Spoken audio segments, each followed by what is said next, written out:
When I was a kid, we lived in a small village not far from the river. Life was simple.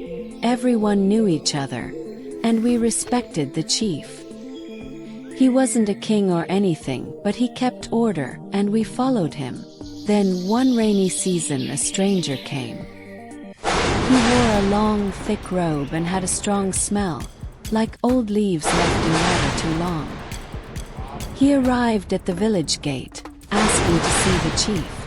We were all curious but kept our distance.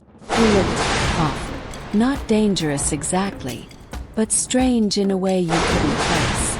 The chief allowed him to stay, and that night there was a gathering at his house. My father was there. When he came back, he looked worried. He said the stranger claimed to be our real king, the one who had been lost in the jungle as a baby and survived.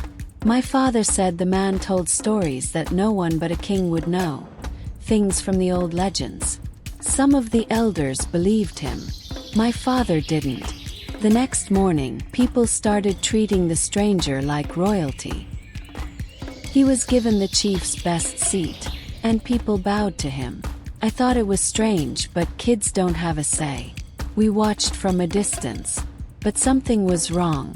The animals felt it first. Our chickens wouldn't go near him. Dogs barked and then ran away with their tails between their legs. And at night we heard sounds from his room, low mumbling like he was talking to himself, or to something else. One night the air felt heavy. The sky was dark, no stars, and the wind was silent. My father was restless, and so were the other men. They gathered by the chief's house, whispering. They were scared. They had seen things. They said the man didn't eat, not like us. He picked at his food during the day, but at night he would sneak out, disappearing into the jungle. Some of the men decided to follow him. I remember my father leaving that night, saying he'd be back soon.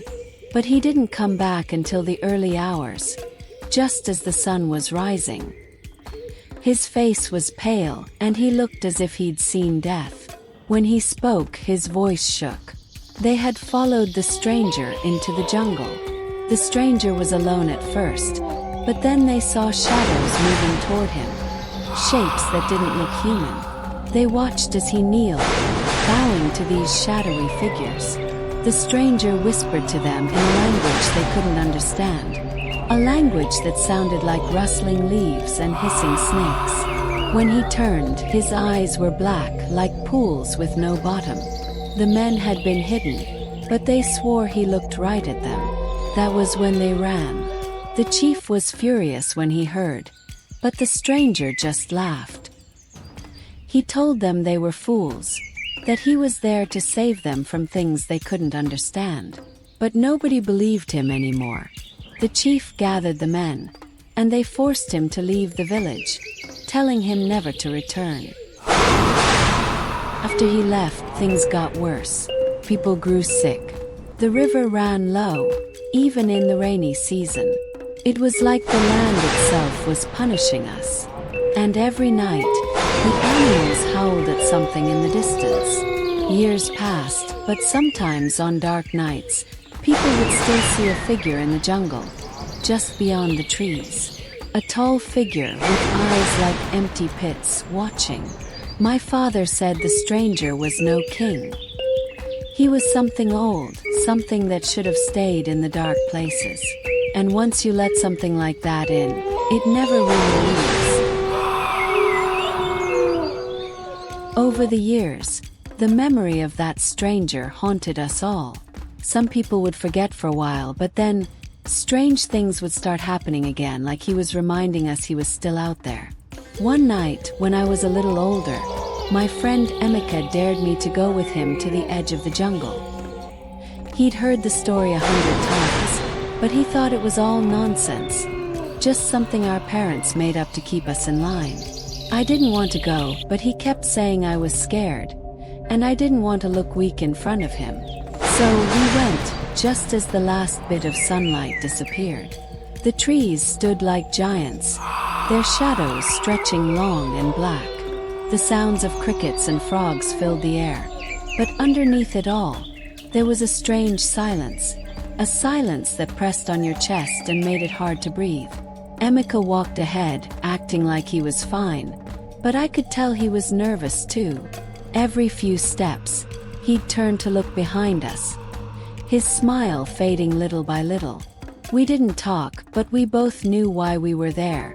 To see if we could find him, the fake king. After a while we stopped just listening. And that's when we heard it. A low, raspy whisper.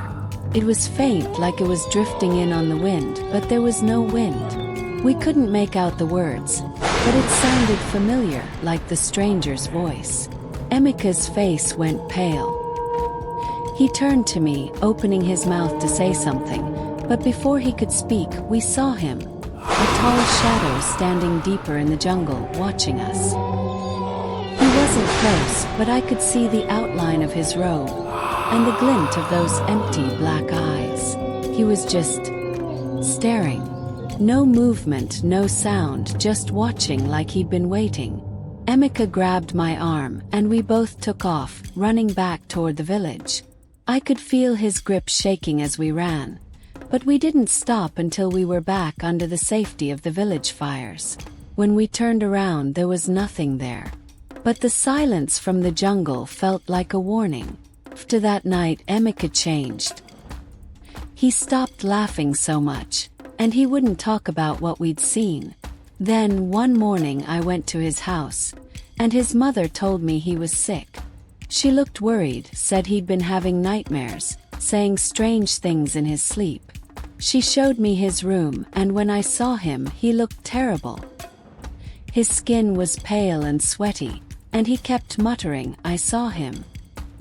He knows I saw him. Every night, he'd wake up screaming, saying the shadow man was coming closer. I tried to tell the elders, but they just told me to stay away from the jungle and pray. But I couldn't forget. I kept hearing his whispers at night, the sound filling my ears even when I closed my eye. Then one night Emeka disappeared. No one could find him. The men searched the village, the river, and the edge of the jungle, but he was gone. People whispered that the stranger had taken him, or maybe that Emeka had gone looking for him in some mad trance. His mother was heartbroken, and people stopped talking about him like he'd never existed. After that, the village grew even quieter. No one dared go near the jungle at night. The elders said we had to let the past rest, but every so often on the darkest nights, we'd hear the dogs barking, their cries echoing into the still air. Now I'm grown with children of my own. But sometimes when the wind stops and the night is too quiet, I see a shadow standing at the edge of the trees, watching. And I know he's still waiting.